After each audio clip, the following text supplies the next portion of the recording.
Mesdames, Mesdemoiselles et Messieurs, bonsoir. Nous sommes aujourd'hui réunis autour d'une table parce qu'on a une entrevue avec le révérend archibishop Logos Lundula Tochinga. Je pense que l'intitulé de ces assises est l'impact de la nouvelle naissance. Et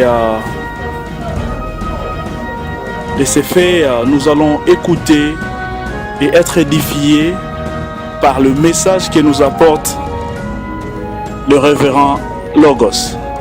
Bonjour révérend. Bonjour docteur Chou.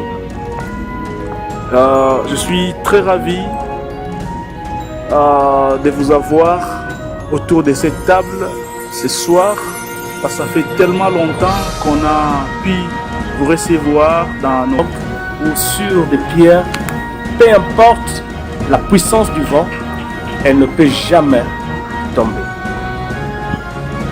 Alors, c'est quoi la nouvelle naissance? À mon humble avis, pour comprendre mieux la nouvelle naissance, on ne peut pas parler de la nouvelle naissance sans pour autant parler de l'ancienne naissance. C'est-à-dire, lorsqu'on parle de la nouvelle, c'est qu'il y a eu déjà une ancienne qui était déjà auparavant. Et l'ancienne naissance ou la première naissance, c'est la naissance qui nous fait entrer dans le monde des vivants ou dans cette terre des hommes. C'est cette naissance-là que nous commençons par nos parents biologiques. C'est-à-dire, chacun de nous a des parents biologiques, un père et une mère, auquel il est sorti d'eux et il est aujourd'hui devenu un homme avant même de devenir chrétien. C'est-à-dire, ça c'est la première naissance. En d'autres termes, c'est l'ancienne naissance, et tout ce que l'ancienne naissance ou la première naissance nous donne, elle nous donne la vie physique. Elle nous donne le nom, elle nous donne la ressemblance à nos parents, soit à nos neveux, à nos nièces, à nos cousins, à nos oncles. Nous héritons de quelque part leurs traces, soit des figures, soit des tailles, soit des couleurs, patati patata. Ça, c'est l'ancienne naissance ou la première naissance. Et lorsque nous parlons maintenant de la deuxième naissance, que nous appelons la nouvelle naissance, qui est la deuxième naissance, là, nous ne voyons plus nos parents, la naissance qui nous a fait entrer au monde par nos parents, mais la naissance qui nous a fait entrer dans le monde de Dieu ou entrer dans le royaume de Dieu, c'est la naissance en Christ. Donc, allez-y comprendre notre démarche de la première naissance de nos parents à une deuxième naissance qui est la nouvelle naissance que nous héritons de Christ. C'est-à-dire, tout enfant de Dieu, celui qui est appelé chrétien, est au préalable né de nouveau en Christ. Ok, merci archibishop Lundula. Mais est-ce qu'il y a-t-il des références ou des passages bibliques qui pourraient soutenir votre argument, votre avis par rapport à cet enseignement? Merci docteur Chouga, et je suis très à l'aise, et surtout lorsque un grand homme de Dieu, un éminent homme de Dieu que je respecte, me pose des questions aujourd'hui comme étant un journaliste. Et je sais que je ne sortirai pas des Écritures parce que vous êtes là, docteur, et vous allez me remettre en ordre. Mais à ce que je sache, dans Jean chapitre 3, nous prenons l'exemple du verset 4, nous commençons par les 4 versets. La Bible dit ceci: Nicodème lui dit, comment un homme peut-il naître quand il est vieux? Peut-il rentrer dans le sein de sa mère et naître? Jésus répondit, en vérité, je te l'ai dit, si un homme n'est né d'eau et d'esprit, il ne peut entrer dans le royaume des dieux. ce qui est né de la chair est chair, et ce qui est né de l'esprit est esprit. Donc vous voyez ici, la Bible nous relate l'histoire, non pas d'Abraham, non pas de Salomon, non pas de David, mais c'était Jésus, le maître par excellence, qui était en face d'un docteur de la parole. À cette époque-là, c'était Nicodème. Et Nicodème vient la nuit voir Christ, et Christ commence à lui dire que tu dois naître de nouveau. Et cela dépasse les docteurs de la loi en se disant, je suis déjà né et je suis maintenant vieux déjà. Mais comment peut-il que ce Jésus me demande de naître encore de nouveau? Donc vous voyez déjà là, lorsque Jésus parle au grand docteur Nicodème que vous devez naître encore de nouveau, c'est que Jésus parlait de la deuxième naissance. Il voyait l'impact de la deuxième naissance dans la vie de Nicodème qui était déjà un grand docteur. Donc c'est-à-dire, Christ faisait allusion à la deuxième naissance et non pas à la première naissance de Nicodème. Non. Donc ici déjà, nous voyons déjà que Christ demandait à Nicodème qui était déjà vieux. Doucement, archibishop, doucement. Maintenant, quand vous dites naître de nouveau, moi j'aimerais poser la question comme l'a fait Nicodème. Comment naître de nouveau? C'est ça, c'est un peu ambigu. Quelqu'un qui est déjà grand, qui a vécu pendant plusieurs années sur terre et vous lui dites de naître de nouveau.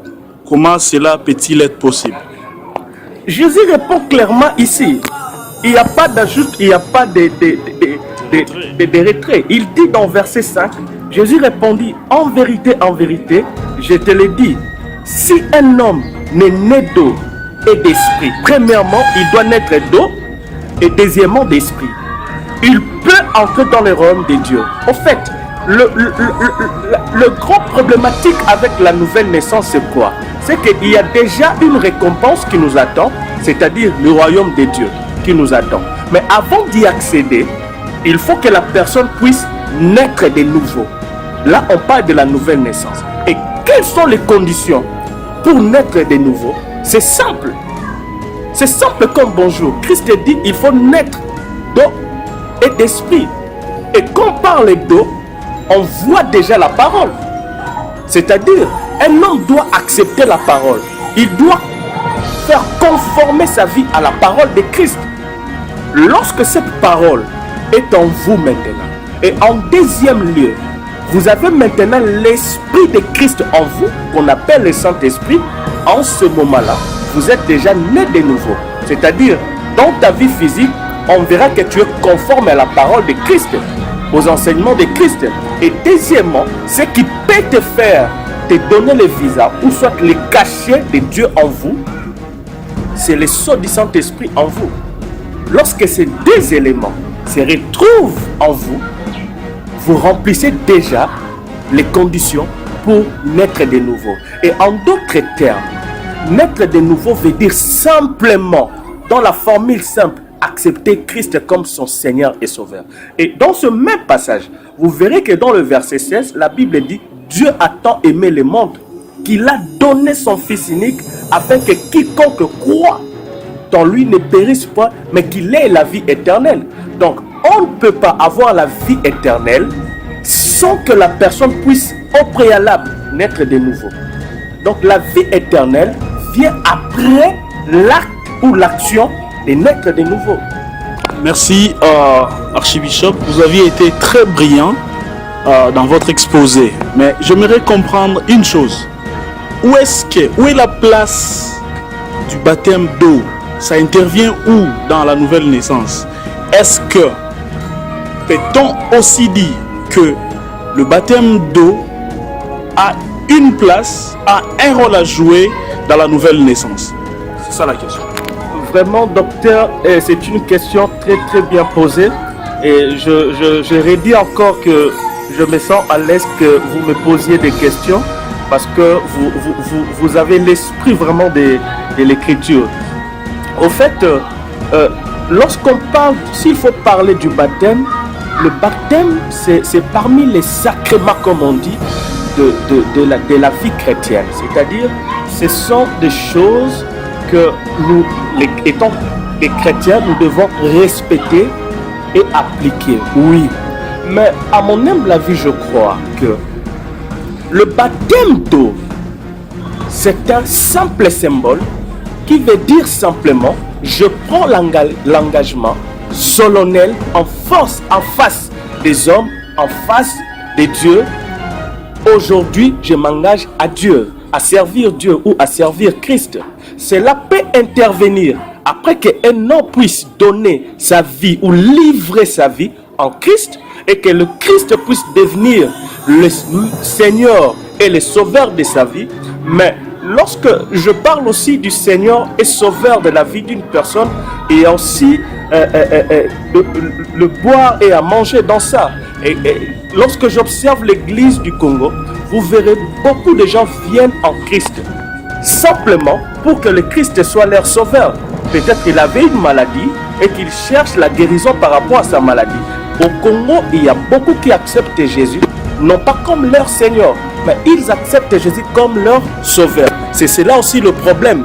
Mais lorsque la personne comprend que Jésus dans sa vie, il a deux dimensions. La première dimension, il doit d'abord livrer sa vie entre les mains de Jésus. C'est alors que le Christ devient le Seigneur de sa vie. Quand on dit Seigneur, c'est-à-dire le maître de sa vie. En ce moment-là, la personne n'a plus le désir à faire, il n'a plus de volonté à émettre, il n'est que là pour accomplir la volonté du maître. Et en deuxième lieu, lorsque le Christ constate que dans ma vie, il est le maître de tout, en ce moment-là, il deviendra le sauveur de ma vie. Mais beaucoup prennent seulement la deuxième dimension du sauveur, mais ils ne tiennent pas compte à la première dimension du Seigneur. C'est cela aussi le problème. Voilà pourquoi aujourd'hui nous pleurons.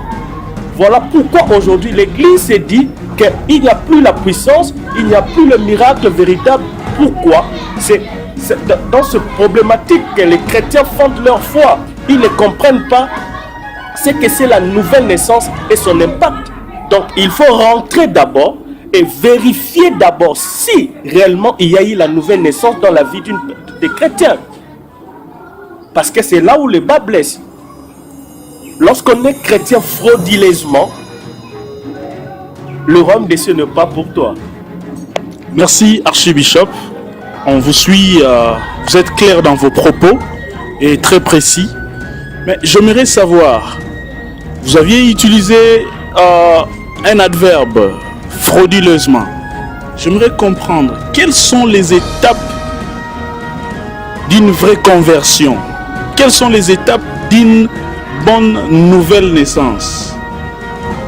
Cela implique la confession et le baptême d'eau. Vous aviez parlé de naître de l'esprit. Quand vous dites que la personne doit être complètement disposée à la direction du Seigneur pour se dire chrétien. Y a-t-il un protocole, des critères? Y a-t-il une procédure par rapport à la nouvelle naissance? On commence par ça, après c'est la deuxième, troisième étape. C'est comment? Un tout petit peu. Merci, Dr Suga. Je pense qu'il n'y a pas de procédures un peu compliquées, non.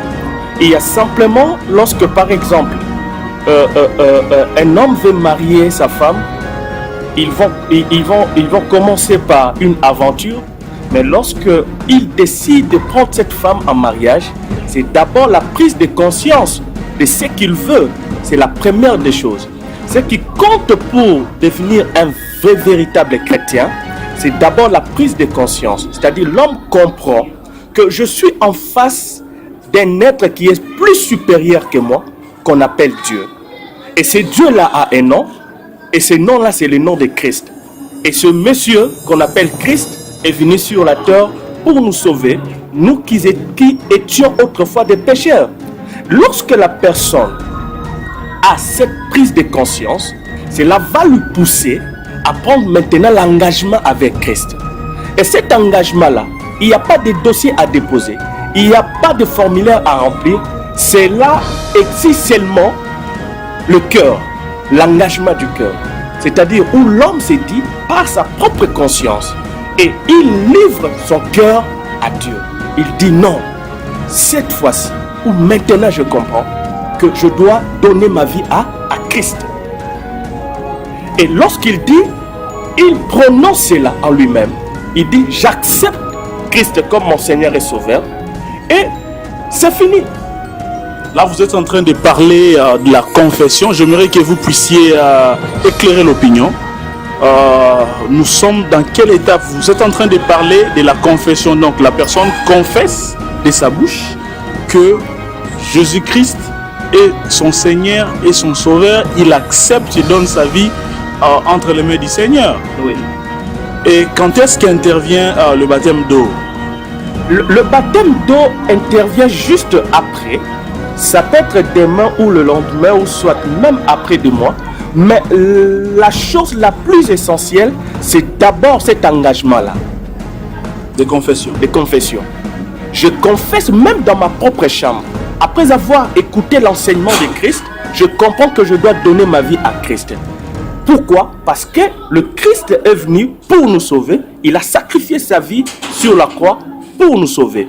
Et lorsque je comprends, aussitôt que je comprends, aussitôt aussi que je prends l'engagement et je confesse de ma propre bouche, je dis Jésus, je t'accepte comme Seigneur et Sauveur de ma vie. Et c'est tout, je commence maintenant à fonder ma foi sur ce que j'ai confessé.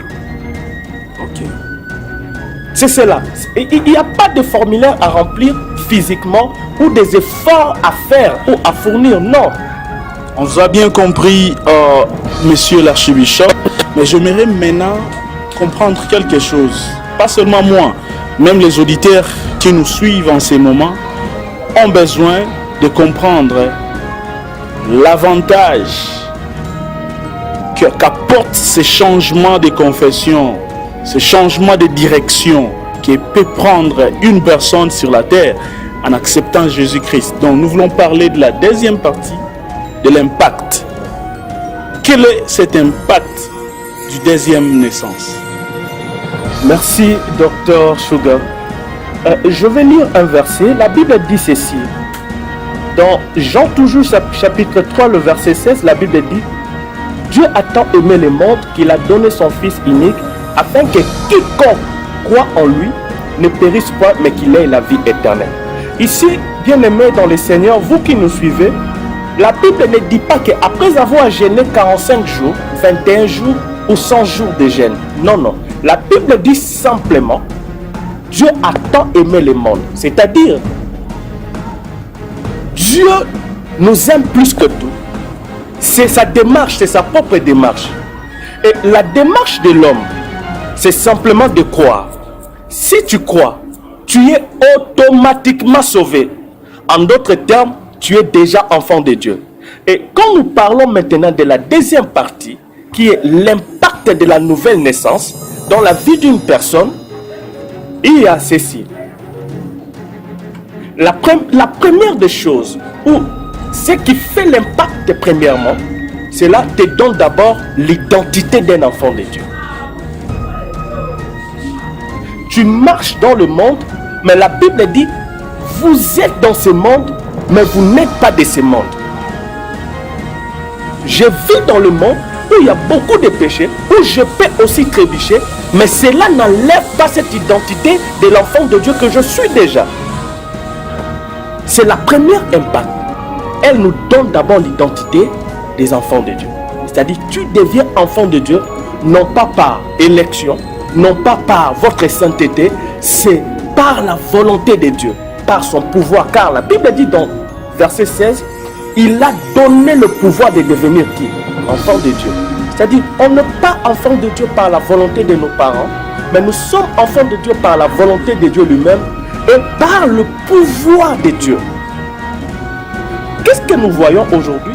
Il y a beaucoup de chrétiens au Congo qui sont ignorants d'abord de cet impact-là qu'ils ont en devenant enfants de Dieu. C'est-à-dire ce pouvoir-là qui fait de nous enfants de Dieu. Je ne sais pas, monsieur l'archibishop, quand vous dites avoir l'identité de devenir enfant de Dieu, qu'est-ce que je gagnerais si je devenais enfant de Dieu? Supposons qu'un païen, un monsieur qui se respecte dans la société vous posait cette question. Cet impact-là, ça me donne quoi? Quel est son avantage? Devenir enfant de Dieu, est-ce que ça ajoute quelque chose dans la vie humaine sur la terre? Bien sûr que oui. Lorsqu'on parle de l'impact, il y a tellement vaste de l'impact de cette nouvelle naissance. Mais premièrement, lorsque je parle de l'identité, elle nous donne l'identité, c'est-à-dire on n'est plus seulement enfant de votre père biologique, mais vous êtes maintenant enfant de Dieu. Et je te donne un exemple typique. Lorsque un lionceau, par exemple, un lionceau devant un antilope ou devant une chèvre ou devant n'importe quel animal. Déjà, lorsqu'on l'appelle lionceau, il a déjà l'identité du lion. C'est-à-dire, cette identité-là lui met déjà en sécurité face ou contre tous les animaux qui peuvent exister dans une forêt. Tellement que ça lui donne la sécurité, l'assurance, il n'aura pas peur des autres animaux. Donc cette identité-là nous sécurise d'abord. Ça, c'est la première des choses. La deuxième des choses, comme nous sommes déjà enfants de Dieu, dans notre vie, que ce soit spirituelle ou physique, lorsque nous sommes en face d'un problème et que nous ne sommes pas à mesure de résoudre ce problème, notre Père qui est Dieu, il viendra à notre secours. Pourquoi? Parce que nous appartenons à lui. Nous sommes ses propres enfants. Cela nous donne le bénéfice, c'est-à-dire Dieu lui-même, lorsque son enfant a un problème, viendra pour intervenir. Voilà pourquoi vous voyez comme de tels versets dans la Bible qui stipulent ceci. Invoque-moi, je te répondrai. Je t'annoncerai des choses auxquelles tu n'as jamais vu. Il y a encore d'autres versets qui disent venez à moi. C'est-à-dire, Dieu ne fait qu'appel à ses enfants. Et il n'intervient que là où il y a ses enfants. Personne ici dans le monde, si vous êtes réellement, véritablement père, et que vous entendez la voix de votre fils en train de pleurer, et que vous vous asseyez devant la télé, vous dites que je suis en train de suivre une série, je ne peux pas aller intervenir là où j'entends la voix de mon fils en train de pleurer. Non, à chaque pleur de ton fils, tu vas laisser tout et aller intervenir. Cela nous donne déjà les bénéfices, Dr. Sugar. Merci beaucoup, Papa Archibishop Logos Lundula. Nous avons été très ravis de cet exposé. Vous aviez été très brillant et très clair. J'espère que les auditeurs qui nous suivent en ces moments ont été richement bénis. Comme nous courons derrière le temps, nous ne saurons clôturer cet extrait de cette émission sans pour autant remercier le Dieu qui nous a aujourd'hui disposé le Bishop Lundula de venir répondre à notre invitation. Et merci beaucoup Papa Archi pour cet brillant exposé. Votre message a vraiment été très édifiant. En tout cas, avec l'ensemble de l'équipe technique, nous vous remercions. Merci Dr. Sugar. Et je dis à tous les enfants de Dieu, merci parce que vous nous avez suivis. Mais à chaque fois que vous avez peur ou vous voyez un chrétien, un homme qui se prétend dire qu'il est un chrétien, mais il a peur de sorciers, il a peur de diable, posez-lui la question. Est-ce que vous êtes réellement ou véritablement enfant de Dieu? Et s'il continue avec sa peur, c'est qu'il a été un enfant de Dieu frauduleusement. Vérifiez sa nouvelle naissance si cela a été vraiment fait en bonne et due forme. Merci. Okay, merci chers auditeurs, merci vous qui nous suivez en ces moments. Nous remercions l'ensemble de l'équipe technique. Que Dieu soit loué. On se verra prochainement.